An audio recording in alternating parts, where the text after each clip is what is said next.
Welcome back to our YouTube channel, ladies and gentlemen.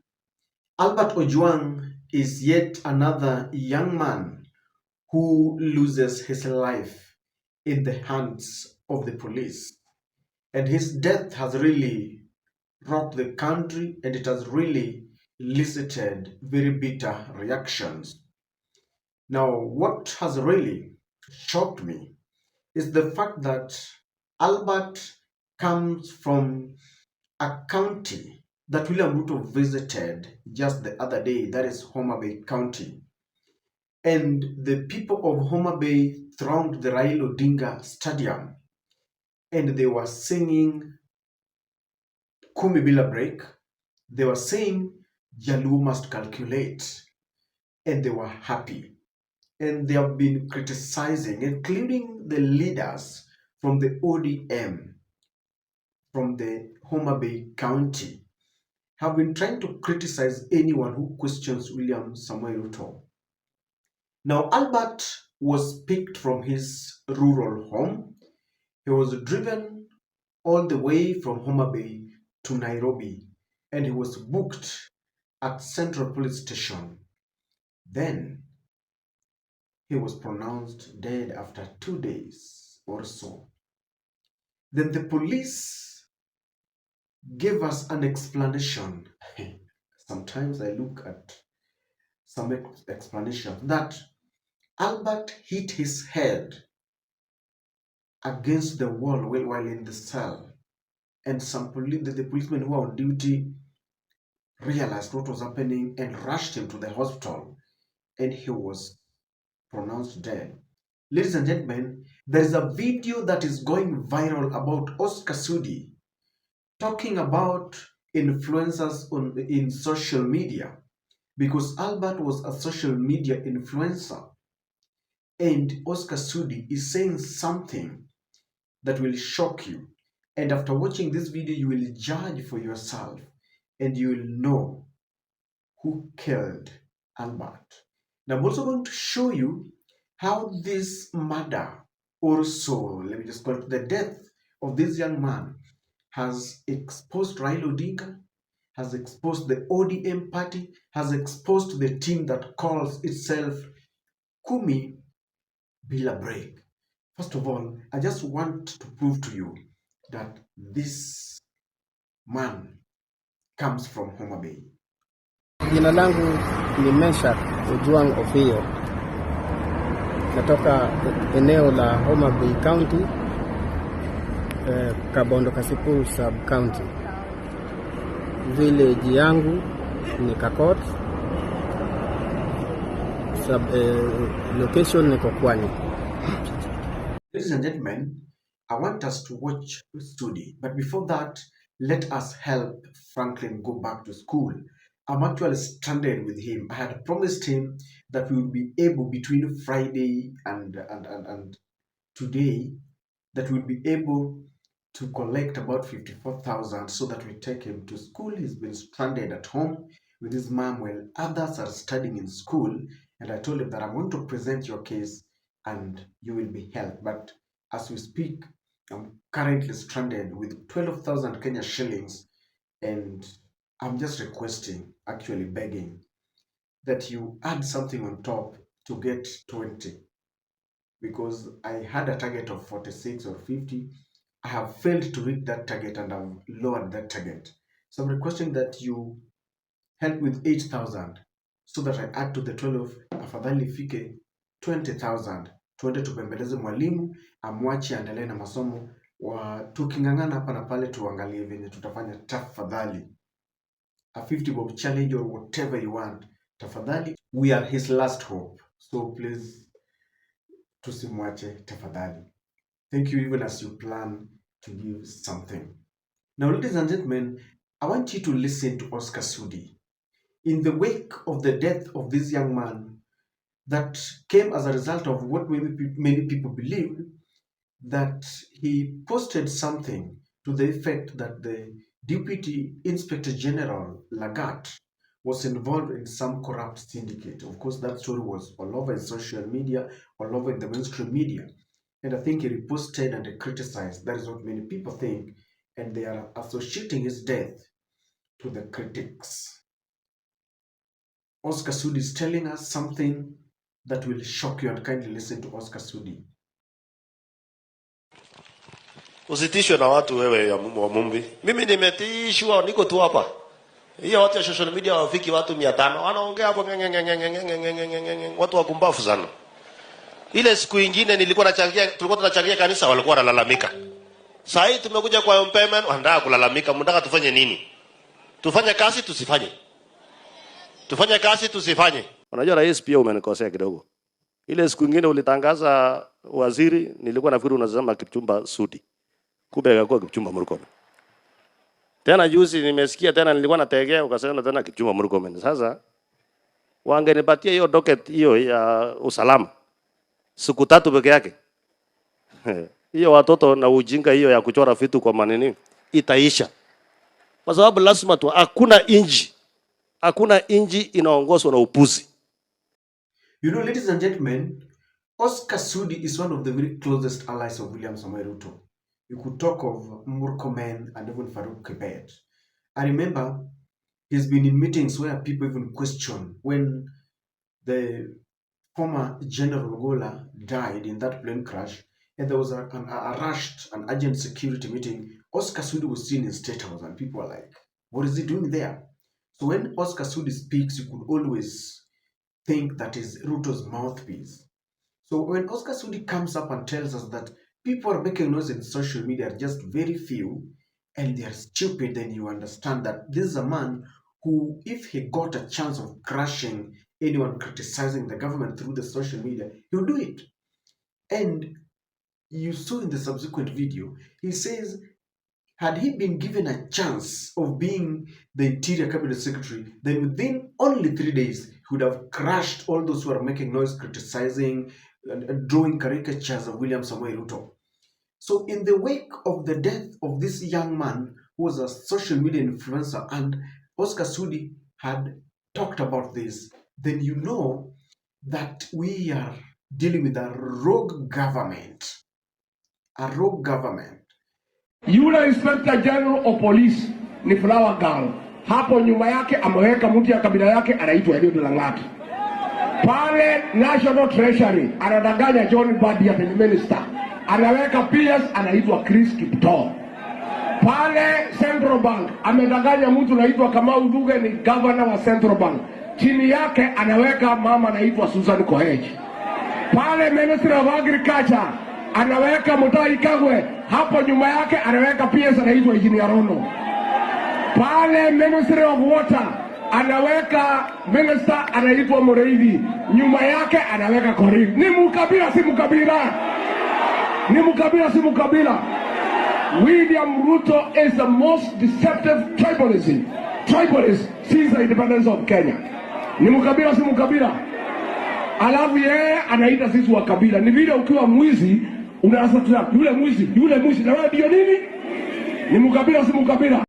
You know, Rigathi Gachagua is the hippopotamus that lives with the crocodile in water. And so you cannot question whatever he tells you about the crocodile. Rigathi explained just how this system works. For every non-Kalenjin tribe, there is a Kalenjin to check him up. That's not telling you that I fear for John Mbadi, because Rigathi says there's Kiptoo, someone there, PS, that seems to be calling the shots. Mbadi is there, according to Rigathi Gachagua, as a flower girl. There are decisions that can be made without him. Before you criticize Rigathi Gachagua of being beaten, because these days, anytime Rigathi talks, they want to associate it with they associate it to the impeachment. Now, if you want to know that Rigathi is not just talking, I want to take you back. There was a time Alice Wahome complained. That is when today she's in the Ministry of Lands. That was Ministry of Water and Irrigation or something. There were decisions that were being made without her input. You could just find some documents, documents had been signed, and she complained about it. That is how she was transferred into the other ministry. The former Attorney General when he was Attorney General, J.B. Muturi was saying his advices were never sought for. And even if he gave out any advice, they were not listened to. So we are in a government where people have complained that certain decisions are made without their consultation. And I believe that Rigathi is right. And Rigathi is explaining how the police structure works according to him. And he says that the Inspector General is also a flower girl, that there are Kalenjin, there's a department of an elite squad. He said it before, that is being headed by this Deputy Inspector General. And he's pointing accusing finger to this same man. Now come to think of it, that Albert was picked from his rural home, and the name that the father can remember is Segei or Sigei, a Kalenjin. When you connect the dot, then you realize that maybe Rigathi was right. But have you come to think of it, that Raila has not spoken, that the ODM has not spoken, that the members who are saying Kumi Bila break are not speaking? I remember the other time Gladys Wanga, after the death of Omodowere, whether it was pretense, crocodile tears, I don't know, but she was saying, we never signed for killings in our MOU. And now, Homa Bay loses yet another young, promising, man, a young adult. According to the parent there, when he was picked up, they were eating with the wife and the children. And when you look at Albert, he's the young man, and I believe he's left behind a very young family. So the ODM would rather have their cabinet secretaries in government and lose lives, and they don't talk. They don't talk. If you ask them, they will tell you that the investigation is in the hands of the police. And they will tell you that independent police oversight authorities are working on it. A very fake department that should be scrapped off from our system.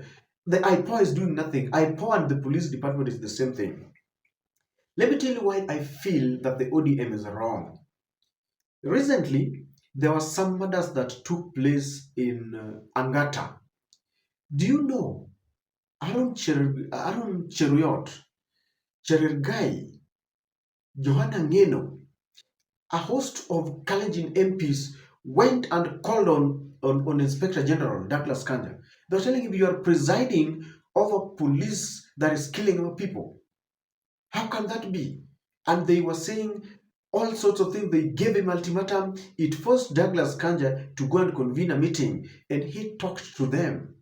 Why? Because the members of parliament, the senators and members of parliament had gone there and they caused a storm. And they stood with their people and they condemned the murders. I can assure that next time, no one will dare go there with, bullets in Angata. Whenever there will be some controversy, the law will be followed. But when the members of parliament keep quiet, and let me tell you, even the government understands that hawa watu especially wabunge wa Jaluo watanyamaza kwa sababu wako they are in broad based, so whatever happens wao wako kwa broad based, hakuna kuongea. And if they realize that people are demanding that they speak, you will see them convening a meeting, and it will be formality, a mere formality. We condemn the death of Albert, what we call upon the police, just to hoodwink Kenyans that they are saying something. Walishafika, waliingia broad-based government, so it doesn't matter. This is the very Homa Bay where Ruto went, and walikuwa pale, walijaza hicho kiwanja, and you know what they wanted? To show Munyoro ya kwamba tuko na William Ruto. They've lost another young man. Oscar Sudi has told you that kama angepewa within 3 days crash those who are using social media to joke around with the government. And Rigathi says, according to the structure, the Inspector General is a flower girl, and that all the command system is concentrated with the DG, the Deputy Inspector, DIG. And I told you that after doing this video, I will let you judge for yourself who you think has taken away the life of this innocent man. Having listened to Sudi, having listened to Rigathi Gachagua, you can connect the dots, and you will also understand that the ODM, by getting to the government through the back door, has remained, I don't know how to describe it, ya kwamba watu wao wanakufa lakini wao wako tu. But anyway, I can't blame them. They have taken people to the streets even during the Azimio protest. Children were, youths were killed. They did nothing about it. After getting into the government, they quickly appointed, gave route to some recycled leaders to work with him. And I thought that they would even, demand for compensation for the youths who died. But it is done as a mere formality in forums. I thought they would even talk about Cherera 4, who stood for the truth. They no longer speak about it. Kwa nini? They got to Canaan. By the way, if you're still waiting for another Canaan, ODM walifika Canaan. They are more government than the government sahi. Jaribu kucriticize hata kuuliza nani aliua. They will tell you ushaambiwa aligonga kichwa kwa wall, and that will be it. They don't care. Wanakula pole. We condemn this because sometimes I don't know whether I'm the one who reads too much. If someone writes something on social media and they're associating you with corruption and all that, Uhuru alisema mimi niliachana na mambo social media. Kwa nini uwe mtu? I mean, what is the threat profile of Albert to anyone in government? The police, the DCI, the president.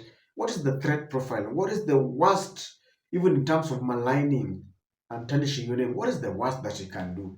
That vis-a-vis death, that one is. Then if you look at the consequences, even the conscience of murdering a young man, no, this government is a rogue government. And you tell us IPOA is working on it. That's what the statement from the police says. IPOA. What is the difference between IPOA and the police? I don't know. But Oscar Sudi has spoken, the engineer himself.